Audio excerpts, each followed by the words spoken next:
السلام علیکم ناظرین، ابراہیم لنکن 3 بجے سوتا تھا، صبح 6 بجے کے قریب جاگ جاتا۔ وہ رات 12 بجے کے قریب فائلیں پڑھنا شروع کر دیتا تھا۔ وہ 2:55 تک نوٹس لیتا رہتا تھا۔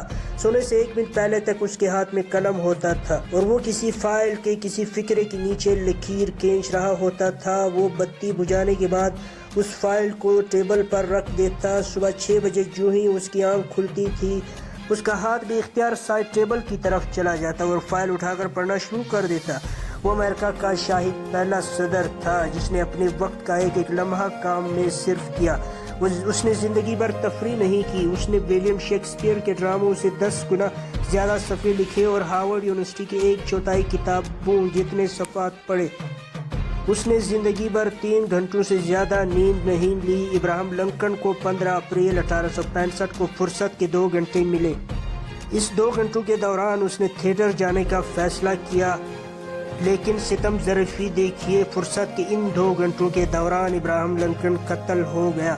اس کی موت کے بعد کسی امریکی مورخ نے لکھا، کام لنکن کی زندگی تھا، جو ہی وہ کام سے باہر نکلا اس کی زندگی ختم ہو گئی۔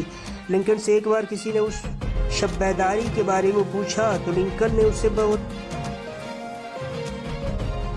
خوبصورت جواب دیا، میرے لیے 3 گھنٹے کی نیند کافی ہے، لہٰذا میں سمجھتا ہوں اس کے علاوہ جو وقت پلنگ پر گزاروں گا وہ بددیانتی ہوگا، وہ کرپشن ہوگی۔ ابراہیم لنکن نے مزید کہا، جو لوگ قدرت کی دی ہوئی صلاحیتوں سے پورا کام نہیں لیتے وہ کرپٹ ہوتے ہیں، وہ بھی قدرت کے سامنے جواب دہ ہیں۔